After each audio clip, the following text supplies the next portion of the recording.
এবং আমরা এখন সরাসরি চলে যাব বাবু ভাইয়ের কাছে। আমরা একটা ঘটনা শুনে আসবো তার কাছ থেকে। আশা করছি যে এই ঘটনাটিও আপনাদের আনন্দ দেবে। চলুন শুনে আসি।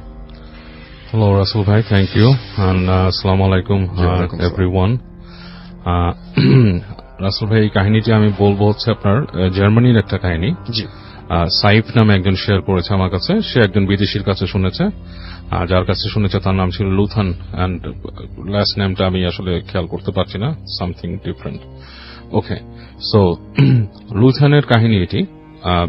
লুথান যিনি আর কি, সে তার বয়স হচ্ছে এখন প্রায় 50-60 বছর, মানে 50 থেকে 60 এরকম আর কি, মধ্য বয়সী আর কি একজন মানুষ। তো এটা হচ্ছে তার যখন যৌবন, টিনেজ পার হয়েছে, জাস্ট ওইরকম সময়কার একটা কাহিনী। লুথান যেখানে থাকতো সেটা হচ্ছে জার্মানির এমন একটা অঞ্চল যেটা হচ্ছে আপনার পুরোপুরি লাইক ফরেস্ট এরিয়ার কাছে, মানে জঙ্গল এবং পাহাড় এবং এই ধরনের জিনিস। এবং ওই অঞ্চলে আপনার পুরনো কিছু পরিত্যক্ত ক্যাসেলও ছিল, বিশেষ করে মানে একটা বড় ক্যাসেলের আন্ডারে কিছু ছোট ছোট ক্যাসেল আর কি, এরকম ছোট ছোট মানে ছাউনি, মানে এক সময়কার সেনা ছাউনি টাইপের এরকম ছিল আর কি। তো ওই অঞ্চলেও থাকতো এবং ও বেড়ে উঠছিল ওখানেই। সো ওখানে অনেক রকমের কুসংস্কার চালু আছে। ছোটকাল থেকে ও শুনেছে যে বিভিন্ন রকমের, যেমন এই যে আমরা যে এখন শুনি অনেকটা লাইকেন বা ওয়েরউলফ, এই ধরনের জিনিস কিন্তু ওখানে খুব বেশি প্রচলিত। এই ধরনের মিথ, যে ওরা বিশ্বাস করতো ওই গ্রামের লোকরা যে ওয়েরউলফ বলে কিছু আছে, মিথ, যদিও অনেকেই দেখে নাই। বাট আমরা যেমন ছোটকালে রাসেল ভাই কাহিনী শুনি যে মামদভূত, গেছভূত, হ্যাঁ, এই ধরনের জিনিস আমরা শুনি না, যে মাছ নিতে আসছে, হাতের মধ্যে ছেঁকা দিচ্ছে, এরকম। সো থিংস লাইক দ্যাট, ওই জিনিসগুলো ওরা শুনতো লাইকেনের কাহিনী ওই অঞ্চলে, যেরকম এই সেই। যাই হোক, লুথান ছোটকাল থেকে এগুলো শুনে শুনে অভ্যস্ত এবং ও ওই অঞ্চলটা দেখতো, নিজের গ্রাম, নিজের গ্রামের আশপাশের যে টেরিটরি, এইসব জায়গায় ও দেখতে এবং ঘুরতে ঘুরতে চলে যেত, দৌড়াতে দৌড়াতে, যখন কম বয়স বেশ চলে যেত।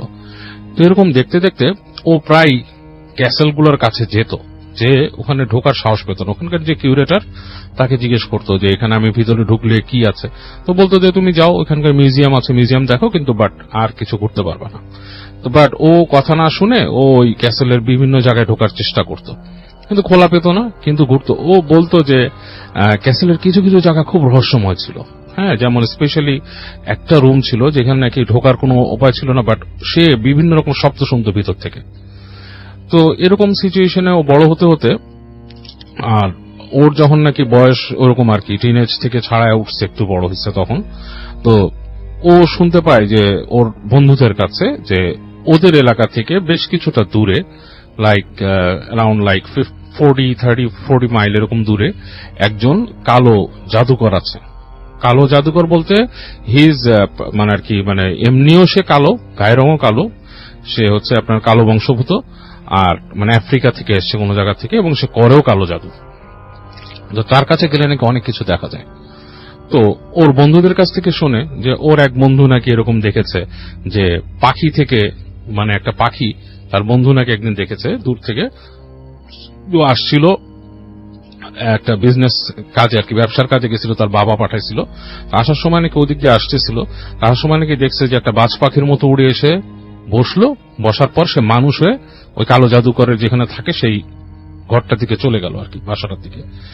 তো ওই কালো জাদুকরের কাহিনী শুনে ও বলল যে মানে আমি খুব আগ্রহী এর সাথে মিট করতে, কাজ আমার খুব ইচ্ছা এসব জাদু শেখার। তো ওর ফ্রেন্ড বলে যে আচ্ছা তুমি ইউ ক্যান গো অ্যান্ড তুমি শিখতে পারো ওর কাছ থেকে যদি যাও, ইফ ইউ ওয়ান্ট, বাট তোমার সেই সাহসটা কি আছে কিনা। ও বলে তোমরা তো আমার জানোই আমি যেরকম সাহসী। এমনিও অনেক সাহসী ছিল, ছোটকালে নাকি বন্ধুদের সামনে মানে ওই যে কোনো গর্তে সাপ আছে কি, সাপ, এটা কি সাপের গর্ত নাকি ইসের গর্ত, হাত ঢুকায় দিত, এরকম সাহসী ছিল সে। তো ও এগুলো শুনে সে ওখানে চলে যায়, আস্তে আস্তে মানে ওখানে যায় একদিন, যে খুঁজে খুঁজে বের করে যে কোথায় থাকে কালো জাদুকর। তো যে জায়গায় কালো জাদুকরটা থাকে সেটা ঠিক ও আরেকটা গ্রাম, বাট গ্রাম থেকে একটু দূরে, একটু বাইরে আর কি, একটু বাইরে, মানে একটা একটু পাহাড়ি এলাকা আছে, ওইটার পাদদেশে, ওখানে একটা কুড়ে ঘরের মতো করা আর কি, হাট টাইপের করা, ওখানে থাকে। তো ও যায়, ওখানে যেয়ে দেখে যে বেশ তখন শীত পড়তেছে আর কি, ঠান্ডা ঠান্ডা পড়ে গেছে বেশ, ওই অঞ্চলটা এমনি ঠান্ডা। তো দেখতেছে যে ওখানে মানে ফেন্সের ভেতরে ঢোকার পরেই দেখে যে ভেতর থেকে একটা খুব ব্রাশ ভারী কণ্ঠ ওকে জিজ্ঞেস করে যে তুমি কি চাও। তো ডাচ ভাষায় কথা বলতেছে, কিন্তু কণ্ঠটা হচ্ছে আপনার মানে কি মানে একটা ডিফারেন্ট টান আছে আর কি, অ্যাকসেন্ট আছে ডাচের সাথে। তো ও বলে যে আমি এখানে আসছি তোমার সাথে কথা বলতে, আপনাকেই দেখতে আসছি আমি এখানে খবর নিয়ে আসছি আপনি নাকি এখানে কিছু মানে আপনার ছাত্র আছে, আপনি জাদু শিখান। বলে না, আমি কোনো জাদু শিখাই না, তুমি এদিকে আসো, তুমি যেখানে দাঁড়ায় আসো জায়গাটা এমনি তো বিকাল হয়ে যাচ্ছে, নিরাপদ না, এখানে কিন্তু উর্জ আছে, অনেক নেকড়ে আছে আশেপাশে, তো তুমি চলে আসো। ওকে নিয়ে যায় ডেকে ভিতরে। তো নেওয়ার পরে ও বলে যে তুমি এই ধরনের কথা কোত্থেকে শুনছো যে আমি জাদু শিখাই? আমি কোনো জাদু শিখাই না কাউকে। তো বলে যে না আমি এরকম এই করছে। বলছে কি তুমি তো তোমার বন্ধুর কাছ থেকে শুনছো আমার সম্পর্কে। সে বুড়াটা বলে দেয় তোমার বন্ধু সে আমাকে দেখছে বা আমার সাথের কাউকে দেখছে এবং দেখে তোমাকে বলছে। তো বলে যে যাক, আপনি যদি জেনেই থাকেন যে আমার বন্ধুর কাছ থেকে আমি শুনে আসছি, তো আপনি তো জানেনই এই। তো সে জিজ্ঞেস করতেছে যে আপনি কোত্থেকে আসছেন এখানে?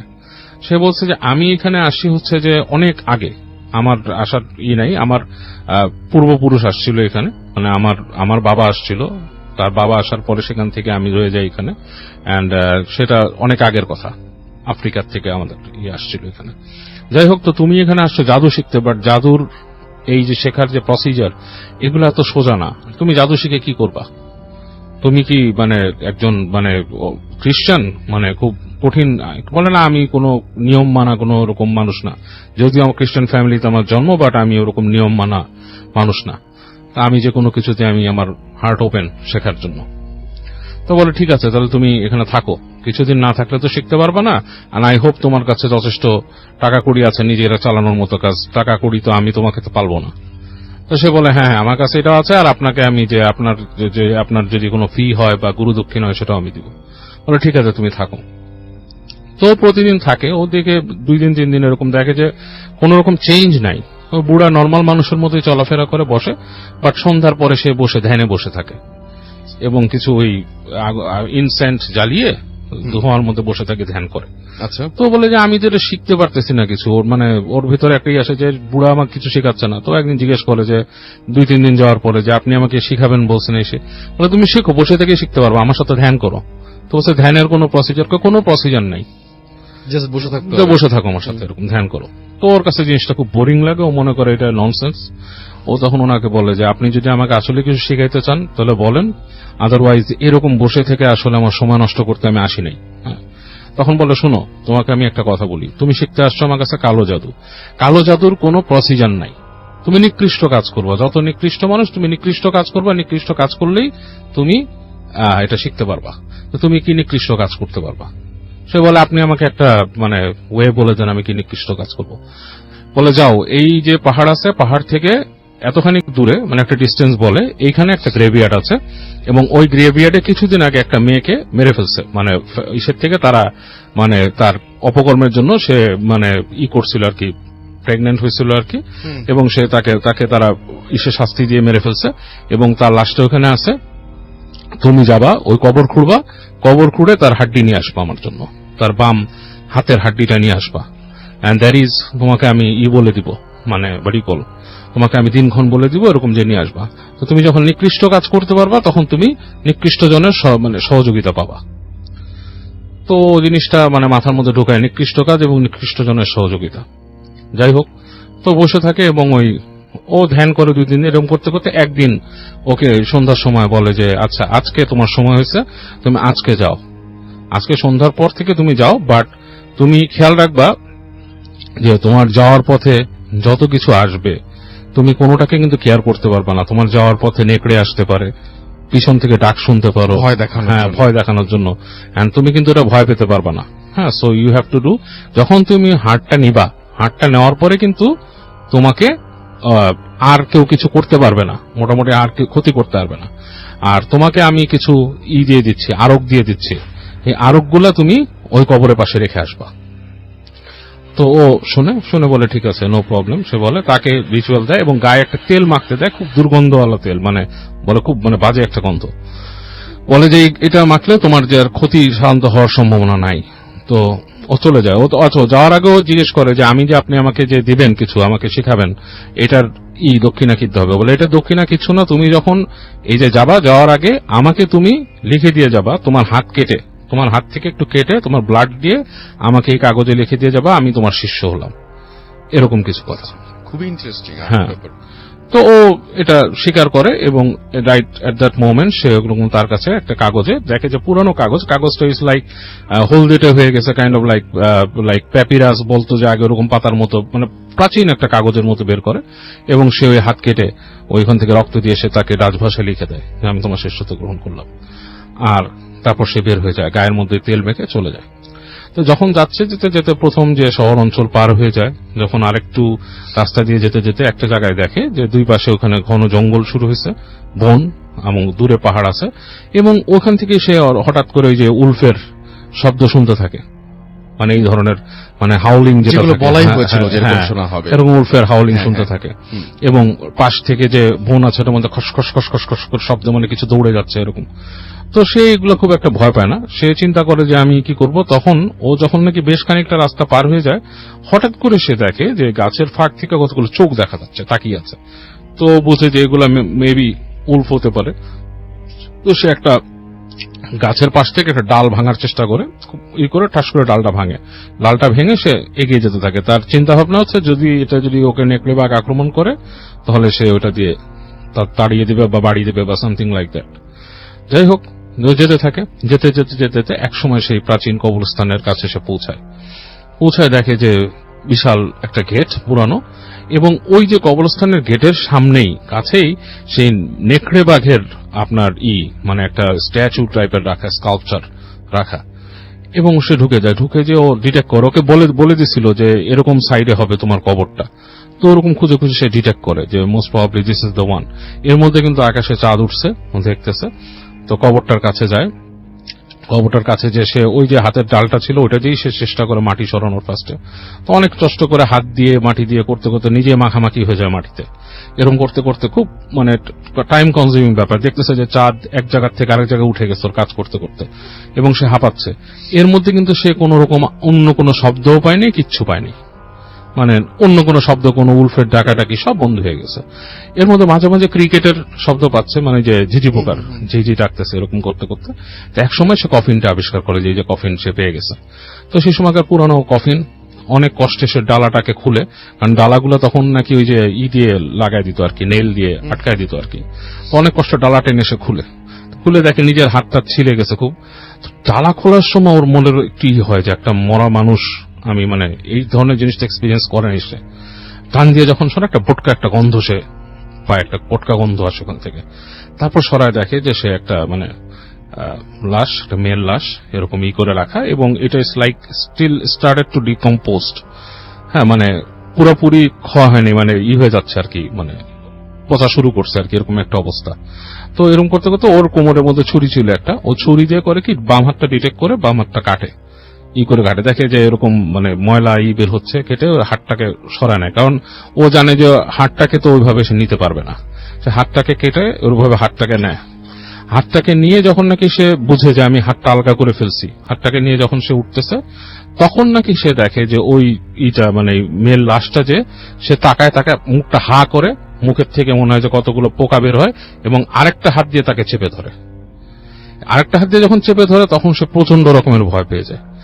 ভয় পেলেও ওর মানে হিতহিত জ্ঞানটা পুরোপুরি মানে না হারায়, ও যেটা করার, হাতে যে ছুরি ছিল ওটা দিয়ে ওই হাতের মধ্যে কোপ মেরে হাতটাকে সে কেটে ফেলে সে হাত নিয়ে ঝেড়ে দৌড় দেয়। তো ও যখন দৌড়াচ্ছে, ওর মনে হচ্ছে যে ওর পিছনে পিছনে কেউ হাহাকার করতে করতে দৌড় দিয়ে আসতেছে, এবং মানে খুব, ও তারপর ওর হাতে যে কাটা হাত ছিল সেটা সে ছাড়ে না, সে ছেড়ে দৌড় দিয়ে এসে ওই বাসা পর্যন্ত চলে আসে আর কি। চলে এসে ওই যে ছিল, যে নাকি ওই যে ওঝা যে আছে আর কি, তার কাছে তার নাম ধরে ডাকা শুরু করে। সে এসে দেখে যে ওকে অবস্থা দেখে ও বাকি আর এত ধোঁয়াশা মনে করতে পারে না, বেহুশ হয়ে যায় আর কি, মানে সেন্স ওইভাবে আর কাজ করে না ওর। যাই হোক, পরে যখন তার হুঁশ ফিরে তখন দেখে যে ওর গায়ের মধ্যে পট্টি দেওয়া, মাথার মধ্যে অনেক জ্বর ছিল। তো তাকে বলতেছে যে ওই যে জাদুকর, যে তুমি তো কাজ করছো, সো তোমার মোটামুটি হয়েছে, তোমাকে আমি আস্তে আস্তে আমার শিষ্যত্ব দিচ্ছি এবং তুমি অনেক কিছু পারবা। তো ফার্স্টের দিকে তুমি যখন নাকি এই সাধনাটা শুরু করবা, তখন থেকে কিন্তু তোমার কাছে অনেক কিছু আসা শুরু করবে, ভয় পেও না। তো তখন ওই জ্বরের মধ্যে অতটা খেয়াল নাই, বাট পরবর্তীতে ওর যখন জ্বরটা ভালো হয়, তখন সুস্থ হয়ে বসে, তখন সে বলে যে না, আমি কিছু ভয় পাই না। কিন্তু ওর জ্বর ভালো হওয়ার আগ থেকেই যেটা সে মানে ফেস করা শুরু করে, ওই বাসার মধ্যে যেখানে ও শুয়ে রয়েছে ওর মাঝে মাঝে মনে হচ্ছে যে ওর আশপাশ থেকে দৌড়াচ্ছে, লাইক ওকে সার্কেলিং করে দৌড়াচ্ছে, জানালার মধ্যে নক করে, ধাপ ধাপ করে ওর নাম ধরে ডাকে। হ্যাঁ, তো যেদিন ওকে প্রথম ইসে বসায়, ওকে ওই সাধনার মধ্যে বসায়, ওর যে ওঝাটা বলে যে আজকে তোমাকে আমি ফার্স্ট সাধনা দিচ্ছি, তুমি বসো, এবং first you will face the thing that তুমি যার সাথে অবিচার করছো তাকে তুমি ফেস করবা সবচেয়ে প্রথমে। তো ও কি করে, আপনার বসে, ওখানে বসার পর বলে যে আমি কিন্তু চলে যাচ্ছি, তুমি এখানে একা থাকবা, আজকে কিন্তু আমি নাই এখানে। তো বসে থাকে রাতের বেলা, ওকে যা যা শেখাই দিয়েছে ওই জিনিসটা সে বিড়বিড় করে পড়ে এবং আরো জ্বালায় দেয়। তো রাতের বেলা বসে আছে, এক সময় দেখে যে ওর যে পিডিমটা ছিল, যেটা নাকি একটা বাতি জ্বলতেছিল, এটা আস্তে আস্তে আস্তে ফট করে নিভে যায়। ওইটা নিভে যাওয়ার পরে রুমের মধ্যে মনে হচ্ছে হঠাৎ করে ঠান্ডাটা মানে খুব মানে টেম্পারেচার অনেক ফল করে, মনে হচ্ছে যে রুমের মধ্যে যে হিটিং সিস্টেমটা কাজ করতেছিল ওইটা আর একদমই কাজ করতেছে না। মানে ওই সময়কার ফার্নেস গুলো ছিল রেডিয়েটর টাইপের আসল ভাই, যে গরম পানি দিয়ে হিট হয় রুম, মনে হচ্ছে যে ওরকম কিছুই কাজ করতেছে না, ওরকম বেশ ঠান্ডা হয়ে যায় পুরো রুমটা। তো এরকম অবস্থায় হঠাৎ করে সে দেখে যে দরজাটা খুলে গেল তার সামনে, এবং আবছা অন্ধকারে ওর কাছে মনে হয় কেউ একজন হেঁটে হেঁটে আসতেছে, এবং এসে যখন সামনে দাঁড়ায় ও বুঝতে পারে অবয়বটার মধ্যে কিছু একটা বিদঘুটে কিছু একটা আছে। তো ও তখন আর এটা কন্ট্রোল করতে না পেরে ওর কাছে ম্যাচ ছিল, ম্যাচটা জ্বালায় একটা ঝলকের জন্য সে দেখে যে একটা মেয়ে দাঁড়ায় আছে যার হাত নাই, দুটো হাতই নাই কাটা, এবং মানে লাইক ওই বিদঘুটে ডিকম্পোজড একটা চেহারা এরকম একটা তার সামনে দাঁড়ায় আছে, এবং এক সেকেন্ডের জন্য সে দেখতে পায়, এবং দেখতে পাওয়ার পরই ওর সারা শরীরটা না শক্ত হয়ে যায়, শক্ত হয়ে সে কথা বলার চেষ্টা করে, কথা বলতে পারে না, মুখ টুক মানে বাঁকায় আসতে থাকে, এরকম ওর সাথে মানে খুব কিম্ভূত কিমাকার ভাবে পেঁচায় যায়, সে পড়ে যায় ওখানে। তো পড়ে যাওয়ার পরে ওই এক সময় তার আর সেন্স থাকে না, তো ওই ওঝা এসে ওকে করে এসে বলে যে তুমি পুরা পরীক্ষাটায় পাশ করতে পারো নাই, তোমার এটা একটা পরীক্ষা ছিল যে তুমি যার প্রতি প্রথম অবিচার করছিলে তাকেই তুমি ফেস করতে পারো নাই, তো তুমি শিখতে পারবা না। তোমার একটা কি বলে বেন্ড নামে একটা নাকি কি অসুখ আছে, বেন্ড বলে, এই অসুখটা হয়েছে, এখন তুমি কিন্তু মাঝে মাঝে এরকম মৃগী টাইপের একটা বেন্ড তোমার হবে, যে তোমার শরীর বেঁকা যাবে, আর এই যে তোমার মুখটা একটু বেঁকায় গেছে, এটা কখনো ঠিক হবে না। সো এটা হচ্ছে তোমার এই নিকৃষ্ট জিনিস শেখার ফসল। যদি তুমি হজম করতে পারতা তাহলে অনেক কিছু হতো, হজম করতে পারো নাই, তোমার এই অবস্থা। তো তুমি চলে যাও, তুমি যে বেঁচে গেছো এটা হচ্ছে ঈশ্বরের কৃপা, ভালো সাইডের কৃপা, মানে সে তো আর ওইভাবে ঈশ্বর বলে না, বলে ভালো সাইডের কৃপা। তো আমি আশা করব যে তুমি ভালো সাইডের কৃপাতে যেহেতু পাচ্ছ, ভালো সাইডেই চলে যাবা, আর খারাপ সাইডে যাবা না, এবং সবসময় কনফেস করতে থাকো যে খারাপ কাজটা করছো, তুমি একটা নিকৃষ্ট কাজ করছো। তো ওই লুথানের মুখটা একটু বাঁকাই ছিল, এখন পর্যন্ত নাকি মুখটা একটু বাঁকা, এবং সে তারপর থেকে নাকি খুব প্রায় তার যে চার্চ ছিল, চার্চে যে কনফেস করতো, তার মানে কনফেস করার পর সবসময় তার মানে পাপের জন্য সে মাপ চাইতো, সে যে পাপ করেছিল, এটা আর কি। ওকে, কাহিনী রাসূল, থ্যাংক ইউ সো মাচ। আমরা এখন চলে যাচ্ছি ডক্টর আলিফের কাছে, ফিরে আসবো আবার আপনাদের কাছে। সেই পর্যন্ত আমাদের সঙ্গে থাকুন, স্টে টিউনড রেডিও ফুরফুরা এফএম। চলুন আমরা যাই। আমরা আলিফ আরেকবার বলতে হবে। আসসালামু আলাইকুম লিসেনার্স। ওয়ালাইকুম আসসালাম। থ্যাংক ইউ রাসেল ভাই। পরপর 2 সপ্তাহ আমার জন্য খুব আনএক্সপেক্টেড আর সেটাই। তো এখন ঘটনা শুরুর আগে ছোট্ট একটা ইনসিডেন্টের কথা বলি। আজকের ঘটনা, আজকে আমার মানে সিস্টার ইন ল আর কি, উনি দুপুরবেলা ভাত খাওয়ার সময় গরুর মাংস দিয়ে ভাত খাচ্ছিলেন। তো ভাত খাওয়ার সময় গরুর একটা হাড় আটকে যায় গলার ভিতরে, আচ্ছা, এমন ভাবে আটকে যায় যে উনি এতই বমি করেছেন যে সকালে যা খেলেন সেটাও সব বমিতে চলে আসে, পুরো পেট খালি, অবস্থা খুব খারাপ, এবং একটা পর্যায়ে সহ্য করতে পারছিল না। পরে আমার শাশুড়ি বললো, দেখো আমি জানি না এটা লোকটাকে, এর আগের বার যখন আমার ওয়াইফের যখন কাটা বেঁধেছিল ভোরবেলা খুব বৃষ্টির মধ্যে আমি এই জায়গায় গেছিলাম, একটা লোককে পেয়েছিলাম, আমি জানি না আজকে সেখানে পাবো কিনা, তুমি একটু যাও আমার সাথে। আমি বললাম ঠিক আছে চলেন। আজকে বিকাল 5:30টার দিকে আমার মিরপুর থেকে ধানমন্ডি যাওয়ার কথা আর কি, ওনার সাথে রিক্সায় উঠি। ওঠার পরে উনি রিক্সাওয়ালাকে নিয়ে খুব বেশি দূরে না গেলাম, আমি একটা জায়গায় দেখলাম একটা বুড়ো লোক বসে আছে, চুপ করে বসে তসবি পড়তেছেন, এবং ডিজিটাল তসবি, ছোট ডিজিটাল তসবি গুলো পড়তেছেন। তো আমার শাশুড়ি আসসালামু আলাইকুম চাচা, আপনি আমাকে চিনতে পারছেন? বাসায় যা কাটা সরে যাবে। বলি নাই কিছু, আমি তো সাথে ছিলাম, আমি সাক্ষী। বাসায় যা কাটা সরে যাবে। বাসায় গেলাম রাসেল ভাই, বলে গিয়ে যাওয়ার সময় একটা মসজিদের 10 টাকা দিয়ে যাস। হুম। তো আমরা ওই পাশ দিয়ে একটা মসজিদ পরে আর কি, তো আমরা দান বাক্সে 10 টাকা দিয়ে যাই। 10 টাকা দিয়ে হচ্ছে রিক্সার কাছ থেকে, রিক্সাওয়ালার কাছ থেকে নিয়ে, ওই সময় সাথে ভাঙতি ছিল না। রিক্সাওয়ালাকে বলি যে ভাড়া যা আসবে, যাওয়া আসার ভাড়া, বাস তুমি যা টাকা দিবে ওটা আমি পরে তোমাকে অ্যাডজাস্ট করে দিচ্ছি। তো ওর কাছে 10 টাকা নিয়ে আমি দান বাক্সে দিয়ে দিই। বাসায় পৌঁছাই, বাসায় পৌঁছানোর সময় রাস্তায় ফোন দিই, কি বলো গলায় কাটা সরছে? বলে না এখন, মানে ইয়াটা সরছে নাকি, হাতটা সরছে নাকি? না এখনো সরে নাই।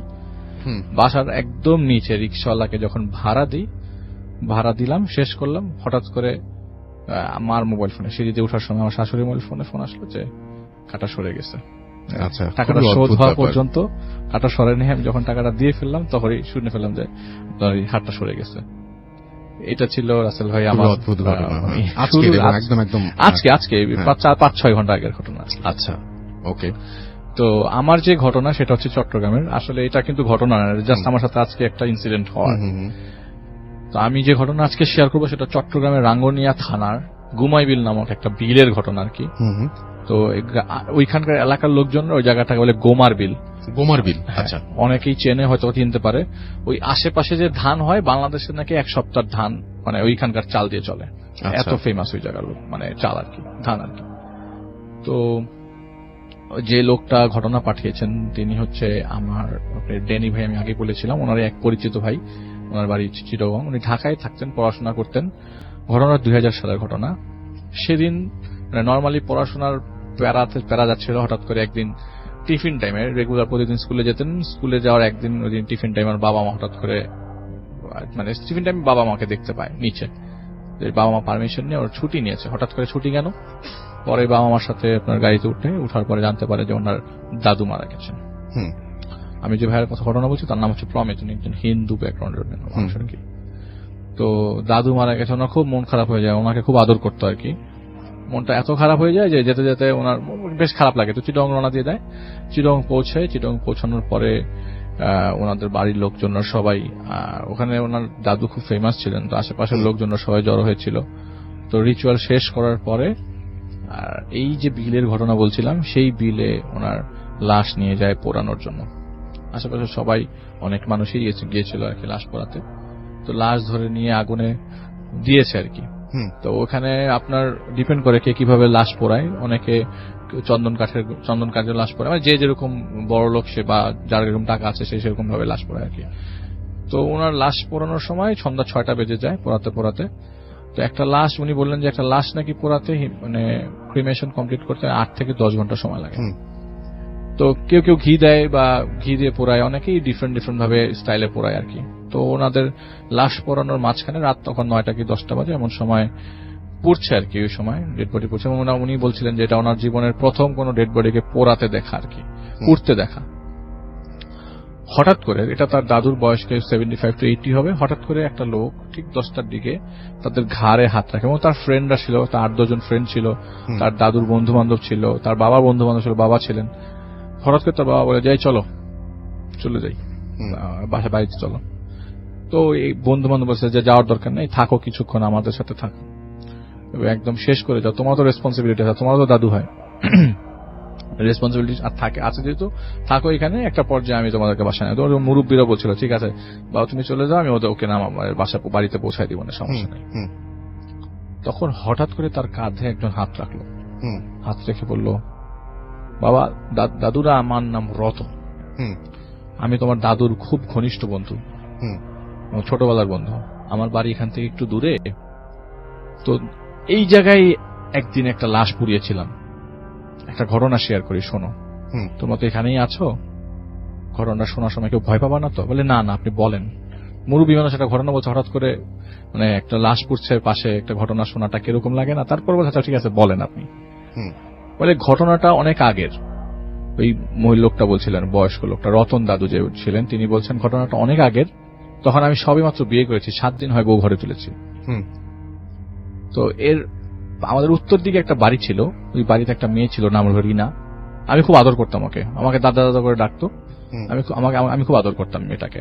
তো ওই মেয়েটা ছিল আমার এক কাকার মেয়ে, আমি রাসু কাকা নাম। আমি প্রতিদিনই মেয়েটাকে দেখতাম। হঠাৎ করে বাড়িতে পৌঁছালাম, সন্ধ্যার দিকে পৌঁছানোর পর শুনতে পারলাম যে মেয়েটা মারা গেছে। গতকালকে মেয়েটাকে দেখলাম, উঠানে খেলছে, দৌড়াচ্ছে, 17 বছর একটা মেয়ে। কোন একটা ঘটনা ঘটে যার কারণে বিষ খেয়ে সে মেয়েটা আত্মহত্যা করে। এটা একটা সুইসাইডাল কেস ছিল। তো অনেক আগের ঘটনা, তো এত আগে পুলিশকে ডাকাও অনেক দূর পাড়ি দিতে হতো, যেহেতু অনেক অজপাড়া গায়ের মধ্যে ছিল ঘটনাটা। তো ওই দিনই রাতের বেলা আর আশেপাশে সমাজে চক্ষু লজ্জা ছিল। তো যেহেতু ওই দিন প্রচন্ড বৃষ্টি ছিল, আর মানে কাদা, মানে যে উনি বলে যে কাদা টাদা হাঁটু সমান কাদাটা পেরিয়ে আমি ওই বাড়িতে যাই। এই যে বাড়ির মহিলারা কান্না করছে, কিন্তু পুরা গ্রাম, পুরা আশেপাশের বাড়ি যে মাত্র 5 জন মানুষ, আমি সহ, ওই লোক সহ, রতন দাদু সহ আর কি 5 জন মানুষ। বলে যে ঘটনা শোনার সময় ওই ছেলেদেরকে বলছিল, যে ভাইয়াকে, যে ভাইরা ঘটনা শেয়ার করছে সে ভাইরা বলছে, দেখো তোমার ডান পাশে একটা কলা বাগান আছে, কলার বাগান মানে কলার ক্ষেত আছে, তুমি এখানে দেখো, ওই জায়গাটা তাকিয়ে থেকো, আমার ঘটনা এটার সাথে রিলেটেড। তো বলতে বলতে বলে যে লাশ, এত বৃষ্টি থামার কোনো নাম নাই, এই লাশ পোড়াবো কিভাবে? প্লাস রাসু কাকারা যেই লোকের মেয়ে মারা গেছেন তারা অতটা রিচ না, আর লাশকে রেখে পরের দিন পর্যন্ত ওয়েট করার মতো অবস্থা নাই, আর বৃষ্টির সময় লাশ পড়ানো সবচেয়ে কঠিন। বলে যে এই 4 জন আমরা লাশ ধরলাম, এবং যে লোক রাসু কাকা ছিলেন তিনি হাঁটছিলেন না, এই কাদা পারি আমরা এই বিলের কাছে আসি। এই বিলের কাছে এসে লাশকে প্লেস করে একটা রাবার গাছের নিচে, মোটামুটি বৃষ্টি তখন কিছুটা কম লাগছিল, আমরা কাঠটার জোগাড় করে নিয়ে মোটামুটি লাশকে বসিয়ে দিই পোড়ানোর জন্য। তো ওনারা পোড়ানোর জন্য বসিয়ে দেওয়ার পরে আপনার লাশকে স্টার্ট করে দেয় হঠাৎ করে। আর ওই দিন বর্ষাকাল, তো উনি বলছেন যে ওনারা হচ্ছে ওই দিন হানে দিন খাওয়া টাইপ লোকজন। আচ্ছা। তো বর্ষাকাল, পাশে বিল, মাছ নাকি একদম টইটুম্বুর, মানে মাছের নড়াচড়ার সাউন্ড পাচ্ছে। ওরা যে লুঙ্গি যদি ফেলি মাছ চলে আসবে, মানে অনেক মাছ। বলে যে এই লোভ সামলাতে পারলাম না, 5 জন মিলে 3 জন এখানে থাকলো, আমি আর আমার এক বন্ধু, ওনারা গেলেন হচ্ছে মাছ ধরতে ওই কলা বাগান থেকে কাছাকাছি বিলের মানে ঘাটের মতো আর কি। বিল থেকে মাছ ওরা নিয়ে ফেলেছে, মানে একটা কলা পাতার মধ্যে মাছ রেখেছিল, কারণ কোনোভাবে মাছগুলা লুঙ্গির মধ্যে পেঁচিয়ে বাইরে নিয়ে যাবে, এরকম প্ল্যানিং আর কি। তো প্রথম খাপে যতটুকু মাছ নিয়ে আসে সেটা আপনার ডাঙা ঘাটে রেখে আবারও দ্বিতীয়বার যাওয়ার সময় হঠাৎ করে একটা মেয়ে দাঁড়িয়ে আছে। আচ্ছা। সাদা কাপড় পরা একটা মেয়ে ওই কলা বাগানের ঠিক কোনা দিয়ে দাঁড়িয়ে আছে। মনে হচ্ছিল যে এটা কি রিনার পরিচিত কেউ। রাত তখন 10টা, 11টা, 12টা বাজে, তখন গভীর রাত। রিনার তো কারো হওয়ার কথা না। একটু আগাই দেখি না, টর্চ লাইটটা মারি, টর্চ লাইটটা মারে দেখে যে কাউকে দেখা যাচ্ছে না, টর্চ লাইটে কোনো কিছু ভিজিবল না। টর্চ লাইট বন্ধ করলেই 5-6 সেকেন্ডের মধ্যে সেটা ভিজিবল হয়ে যায়। কি ব্যাপার, কাহিনী কি? একটু আগাই উনি, আগানোর পর দেখে রিনা দাঁড়িয়ে আছে, যে মেয়েটা সুসাইড করেছে। আচ্ছা। ওইখানে দাঁড়িয়ে আছে। উনি আর কোনো কিছু না ভেবে চিন্তা করে যা খবর হবে, মাছ টাছ গেছে, যা উঠেছিলাম ওটা ফেলে উনি ওই যেখানে লাশ পোড়াচ্ছিল সেখানে চলে আসে। আর ওনাদের সাথে যেহেতু ওনারা হেল্প করেছিল, তো ওনার সাথে একটা রামদা ছিল, ওই রামদাটা উনি কাঁধের মধ্যে ঝুলিয়ে বলে যে ভাই আমি গেলাম, বাসায় বউ আছে, বাচ্চা আছে, বউ আছে এবং ভাইটাই আছে, বাবা মা আছে, আমাকে বাসা যেতে হবে। তো উনি তাড়াতাড়ি ওনাকে মানে বিদায় টিদায় না নিয়ে তাড়াতাড়ি চলে আসে। তো বিল ক্রস করে রাস্তায় উঠে এসে রাস্তা মানে আপনি ওনার ঘর থেকে আবার বিলটা দেখা যায় আর কি, ওই জায়গাটা দেখা যায়। উনি ওনার বাড়ির সামনে একটা সাঁকো আছে, ছোট্ট একটা চ্যানেলের মতো ছিল, এই সাঁকোটা ক্রস করে ওনার ঘর। আচ্ছা। তো সাঁকোতে প্রথমে পাড়া দিবে এবং তার পিছনে একটা আম গাছের সাথে একদম আম গাছটার পিছনে দুধু ক্ষেত আর কি, ধান ক্ষেত। হঠাৎ করে একটা মেয়ে দৌড়ে আসছে, ঘুমটা পরা একটা মেয়ে দৌড়ে আসছে, হাত উঁচিয়ে কাউকে যদি আটকানোর জন্য যেভাবে দৌড়াতে হয় সেরকম ভাবে দৌড়াচ্ছে। উনি দেখলো যে একটা মেয়ে দৌড়াচ্ছে, টর্চ মেরে চেহারা দেখার চেষ্টা করলো যে চেহারা বোঝা যায় কিনা। দেখে যে চেহারা তো বোঝা যাচ্ছে না, কিন্তু সারা শরীরের অলংকার, গয়না সব চকচক চকচক করছে। তো উনি প্রায় অর্ধেক চলে আসছিল। কি কাহিনী, এটা কি চোর নাকি অন্য বিয়ের পরে যাতে আসর থেকে পালিয়েছে? এরকম গয়না ঘাটি তো পরে কোনো মেয়েকে কখনো দেখি নাই। আচ্ছা। হঠাৎ করে সাউন্ড আসতে থাকে, এই ভাগ, যেখানে ওখানে দাঁড়িয়ে আছে, ভাগ ওখান থেকে, আজকে শেষ হয়ে যাবি। হঠাৎ করে তিনি সাঁকোর শেষ মাথায়, মানে ওনার বাড়ির সাইডের শেষ মাথায় চলে আসে। আসতে দেখে ওই মেয়েটা তার সামনে দাঁড়িয়ে আছে। তো উনি খুব ভয় পেয়ে যায়, ওনার শরীরে জ্বর চলে আসে। উনি বুঝতে পারছিলেন যে ওনার শরীরে জ্বর চলে এসছে, আর বৃষ্টি পড়ছে তো ওই মুহূর্তে, সারা শরীর ভেজা, শীত লাগছে, শীতে কাঁপছে। এমন সময় নম স্টাইলে এসে নিচে নেমে যায়। আর ওই মহিলাটা বলতে থাকে, ওই মহিলাটা কিন্তু রিনা না, ওই মহিলাটা বলতে থাকে, আজকে তোর কল্লাটা ফেলে দিব। এটা বলতে বলতেই কিছুক্ষণের মধ্যে ভ্যানিশ হয়ে যায়। উনি আশেপাশে দেখে যে তাকিয়ে দেখে কেউ নাই। হুম, উনি দৌড়ে তার ঘরের মনে পিছলে টিছলে যেভাবে পারে, হুম, এর মধ্যে 2-3 বার পড়েও গেছে। আচ্ছা ঘরের মধ্যে ঢোকার পরপরই সে দরজা জানালা বন্ধ করে ফেলে। কিন্তু আচ্ছা। সাউন্ড আসতে থাকে রাসেল ভাই বাড়ি থেকে, ও রতনদা আমার খুব কষ্ট হচ্ছে, হুম, রতনদা আমাকে একটু বাঁচান, আমি পুড়ে যাচ্ছি, শেষ হয়ে যাচ্ছি, আমার সারা শরীর জ্বলতেছে, রতনদা আমাকে একটু বাঁচান। রিনার ভয়েস আসতে থাকে তার ঘর থেকে, তিনি রিনার ভয়েস পেতে থাকেন এবং অনেকক্ষণ যাবত পেতে থাকেন। তো উনি দরজা জানালা হালকা করে ফাঁকা করে দেখেন যে দূর থেকে যে ওই ডেড বডি এখনো পুড়ছে, তখনও পুড়ছিল। আচ্ছা, তো ওই মুহূর্ত পর অনেক সময় পার হয়ে যায়, কিন্তু সারা রাত তিনি এরকম শব্দ শুনতে থাকেন, রতনদা আমাকে বাঁচান, রতনদা আমাকে বাঁচান। পরের দিন সকালবেলা শুনতে পারে যে 17 ঘন্টা সেই লাশটা 17 ঘন্টা পরে, হুম, পোড়ার পরে বৃষ্টি থামার পরে আস্তে আস্তে উনি লাশটা পোড়াতে পারে আর কি। আচ্ছা। তো এই পর্যন্ত মানে উনি এতক্ষণ লেগেছে। এ পর্যন্ত পরে উনি মানে বলে যে রিনার ভয়েসটা আমি একদম প্রপারলি শুনতে পান। পরবর্তীতে অনেকদিন জ্বর ছিল তার, হুম, এরপরে সুস্থ হয়ে যায়। পরে উনি বলে যে এটাই ছিল ওনার ঘটনা, এইটাই যে ভাইটা আমাকে শেয়ার করেছেন প্রমিত, উনি এই ঘটনাটা তার এই দাদুর কাছ থেকে পেয়েছেন, অনেক আগের ঘটনা। ওকে, এটা ছিল আসলে। Thank you so much. Thank you doctor Alif, আপনাকে অনেক ধন্যবাদ আপনার ঘটনাটা শেয়ার করার জন্য। আমরা চলে যাব আফনান ভাইয়ের কাছে, এবং আফনান ভাইয়ের কাছে আমরা তৃতীয় ঘটনাটি শুনবো। আশা করছি যে এই ঘটনাটিও আপনাদের ভালো লাগবে। আসছেন আফনান ভাই। জি, শুনিয়ে তাহলে আপনার ঘটনা। আসসালামু আলাইকুম রাসেল ভাই, আপনাকে অনেক ধন্যবাদ আজকে স্পেশাল এপিসোডে আমাকে ইনভাইট করার জন্য। Thank you so much. ভাই, এখন যে ঘটনাটা আমি শেয়ার করব এটি আসলে অনেক আগের ঘটনা। এটা আমাদের রাজবাড়ির ভৌতিক টিমের সদস্য সজীব এটি কালেক্ট করেছে। ঘটনাটি ঘটেছিল 1920 সালের দিকে, অনেক আগের ঘটনা। মানে এই জায়গাটা মানে এক্সাক্ট যে গ্রামটা, ওই গ্রামের নামটা বলতে নিষেধ করেছে শুধু, এমনি আদার্স যে জিনিসগুলো সেগুলো আমি বলছি। সেটা চুয়াডাঙ্গা জেলা। আচ্ছা, চুয়াডাঙ্গা জেলার একটি ঘটনা। তো একটি পরিবারের সাথে কিছু বিষয়, এবং সেটা পরবর্তীতে পুরো গ্রাম মানে ছড়িয়ে পড়ে বিষয়টি। তো যে পরিবারের সাথে মানে যিনি আসলে ঘটনাটি বলেছেন, তার দাদারও দাদা যিনি, সেই দাদার যিনি ভাই, তার সাথে আসলে ঘটনাটা ঘটেছে, মানে তার দাদার পরিবারের সাথে ঘটনাটা। তো যিনি বলেছেন তার দাদার যে ভাই, ওনার নাম ছিল রেজাউল। তো ওনার একটা প্রবলেম কি, যে মানে পরিবারের সব মানে পুরুষ সদস্যদের মানে নিয়মতান্ত্রিক ভাবেই মানে বিয়ে শাদী হয়ে যাচ্ছিল, কিন্তু ওনাকে কিছুতেই বিয়ে দেওয়া যাচ্ছিল না। কোনো কারণে হয়তো বা মেয়ে পছন্দ হয় না, বা বিভিন্ন কারণে উনি বিয়ে করতে চান না। এভাবে দেখা যাচ্ছে ওনার বিয়ের বয়সটাও পার হয়ে যাচ্ছিল। সবাই তাকে নিয়ে টেনশন করত যে এখনো বিয়ে করছে না, কাজে কর্মে মন নাই, সংসার কিভাবে করবে, মানে বিভিন্ন বিষয় কথা বলতো সবাই। এর মধ্যে হয় কি রাসেল ভাই, উনি মানে একটা ব্যবসাও করতেন, মানে পারিবারিক বিজনেস ছিল, ব্যবসা করতেন। একদিন ভোরবেলা বাড়িতে ফিরে আসছেন। বাড়িতে ফিরে আসার পর সবাইকে ডাকছেন। নর্মালি উনি ওনার ঘর খুলে একা একা শুয়ে পড়তেন আর কি, কিন্তু সবাইকে ডাকছেন। তো সবাই ভোরের দিকে বাইরে বের হয়ে এসে দেখে ওনার সাথে একটা খুব সুন্দরী, মানে লাল বেনারসি পরা একটা মেয়ে। আচ্ছা।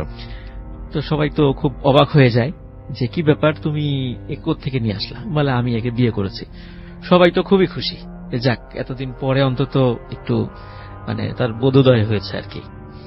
তো বললো যে কিভাবে হয়েছে, এত কিছু কেউ জিজ্ঞেস করে নাই।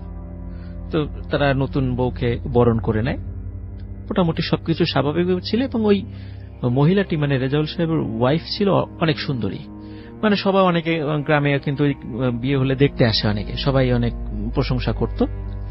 এইভাবে রাসেল ভাই সপ্তাহখানেক চলে যায়, এমনি অ্যাজ ইউজুয়াল, কোনো সমস্যা নেই। এরপর থেকে হঠাৎ করে গ্রামে একটা অদ্ভুত ঘটনা ঘটতে থাকে।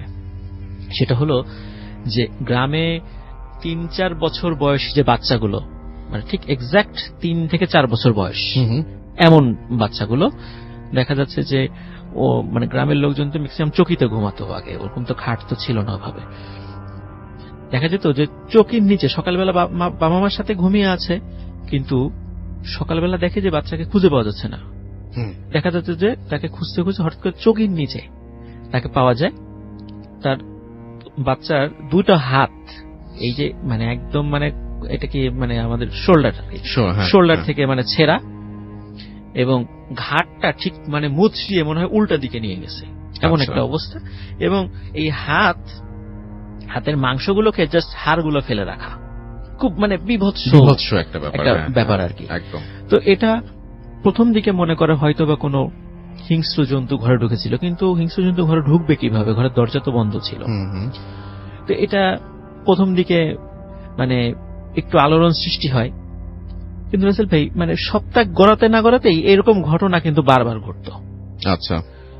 তো গ্রামের লোকজন চিন্তা করে গ্রামে কোনো অশুভ ছায়া পড়েছে, কোনো প্রেত বা এই টাইপের কিছু বা পিশাচ গ্রামে ভর করেছে, এই জন্য তারা তান্ত্রিকের কাছে যাওয়া শুরু করে।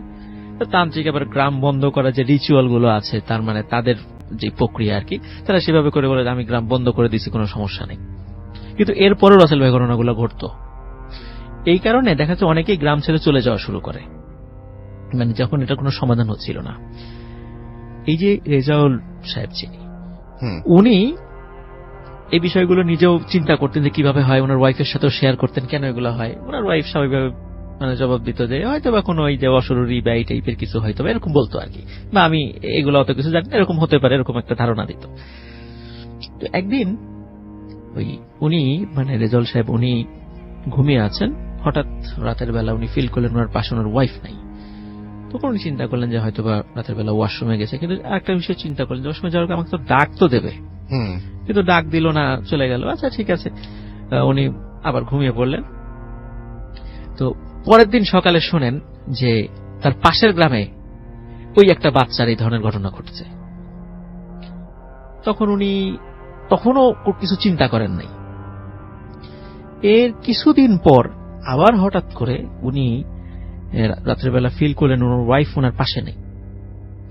তখন উনি ঘটনাক্রমে ওদিনও উনি আবার মানে ওয়াশরুমে যাওয়ার জন্য উঠেছেন। তো চিন্তা করেন হয়তো ওনার ওয়াইফ ওয়াশরুমে গিয়েছে, তা আমি বাইরে যাই।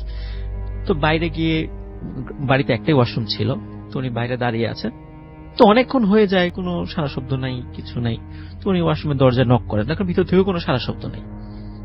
তো চিন্তা করলেন আসলে কি ভিতরে কেউ আছে কিনা, এটা চিন্তা করে দরজাটা টান দেন, দেখেন আসলে ভিতরে কেউ নাই, ভিতরে ফাঁকা। তো উনি পরবর্তীতে ঘরে ফিরে এসে দেখেন ওনার ওয়াইফ শুয়ে আছে। তো বলে কি ব্যাপার, তুমি কোথায় গেছিলা? বলে আমি তো ওয়াশরুমে গেছিলাম।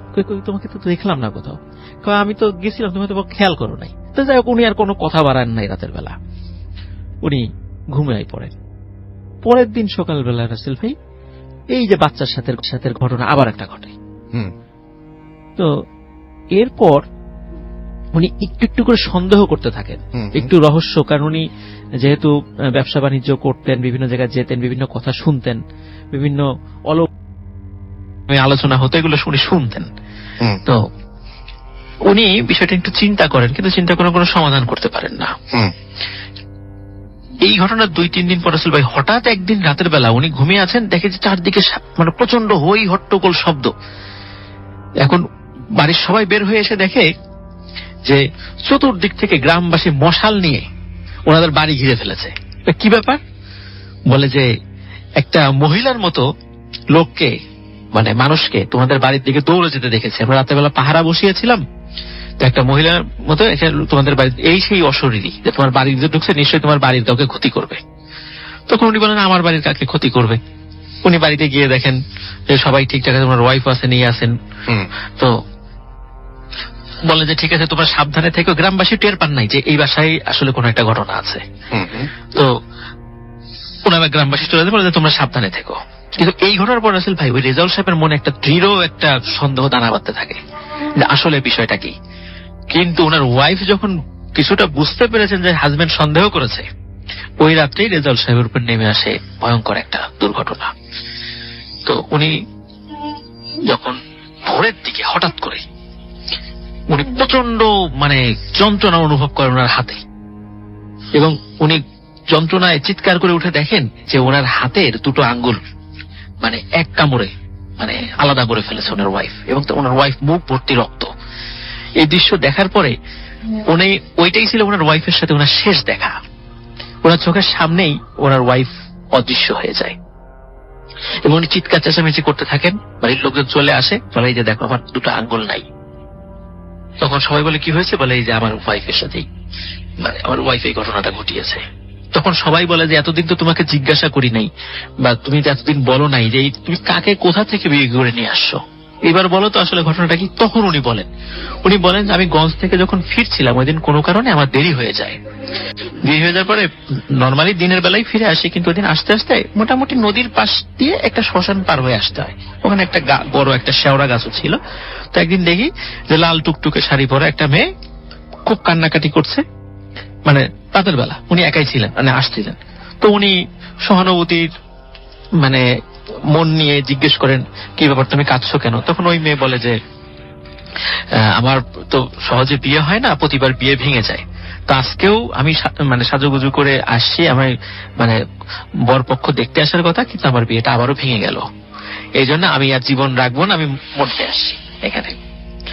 তখন ওনার মনে সহানুভূতি হয়, তখন উনি ওনাকে আসলে নিয়ে আসেন। তখন তখন এইটাই ছিল আসলে ওই শ্মশান থেকে ওনাকে নিয়ে আসছিল।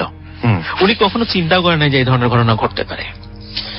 এরপরে রাসেল ভাই রেজাউল সাহেবের ভিতরে একটা অদ্ভুত বিষয় কাজ করতে শুরু করে, সেটা হচ্ছে ওই যে জলাতঙ্ক রোগী, সাধারণত দেখা যাচ্ছে জলাতঙ্ক আক্রান্ত কোনো প্রাণী যদি কোনো মানুষকে বা কোনো প্রাণীকে কামড় দেয়, দেখা যাচ্ছে যে ওই ভ্যাম্পায়ার মুভির মতো সেও আস্তে আস্তে কিন্তু ওই মানে রোগে আক্রান্ত হয়ে যায় একটা সময়, এবং সে এক সময় মারাও যায়, সেও মানুষকে কামড়াতে চায়।